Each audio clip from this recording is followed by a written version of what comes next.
legislative days to revise and extend that remark. Without objection, so ordered. Madam Speaker, I yield myself such time as I might consume. The gentleman is recognized.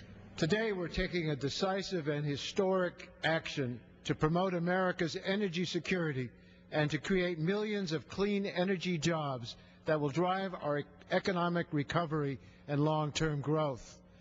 This bill, when enacted into law, will break our dependence on foreign oil, make our nation the world leader in clean energy jobs and technology, and cut global warming pollution. As a result of these new policy settings, we will create millions of clean energy jobs for America and restore our technological leadership in clean energy. We are also protecting consumers. The bill tackles big problems that have been ignored for far too long, and it proposes solutions that will transform our economic and clean air environment. There is a remarkable coalition behind this bill. Electric utilities support the bill. Manufacturers support the bill.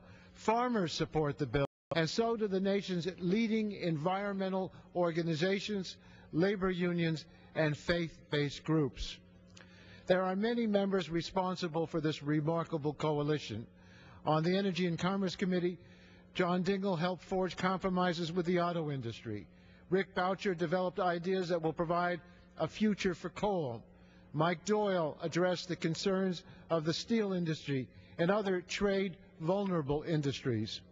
The chairman of the Ways and Means Committee worked with us to make sure the interests of low-income families are fully protected. And the chairman of the Agriculture Committee made sure the legislation addresses the concerns of farmers and makes them part of our energy future. The need to act is clear and urgent. There is a national security imperative to act.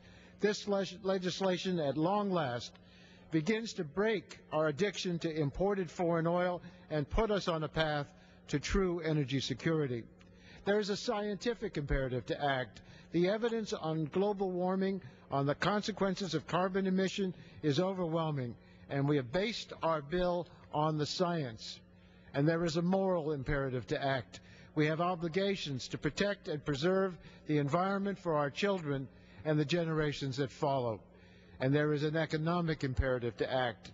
This legislation is an enormous jobs bill for America. It will promote investment and growth for decades ahead, creating jobs for the new energy economy of the 21st century.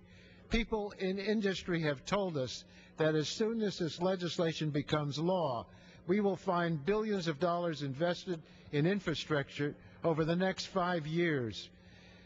We can see an incredible lost opportunity if we don't act now. These are amazing, developing new technological centers around the U.S., and we can see those jobs going overseas, and that technological superiority going overseas as well. And this bill is affordable. Contrary to what we're going to hear from our friends on the Republican side of the aisle, the Congressional Budget Office found that this legislation would cost households an average of only $175 in 2020, less than 50 cents a day. EPA's analysis put the cost at 22 to 30 cents a day, less than the cost of a single postage stamp, while lowering utility bills by 7%. This bill is a tremendous opportunity to prevent a dangerous threat while creating millions of new jobs and driving economic growth. It will end our dependence on foreign oil and keep us more secure. This bill will drive to a new area of sustainable growth and innovation, and I urge all members to support it. And, Madam Speaker, I reserve the balance of my time. The gentleman from California reserves his time. The gentleman from Texas is recognized.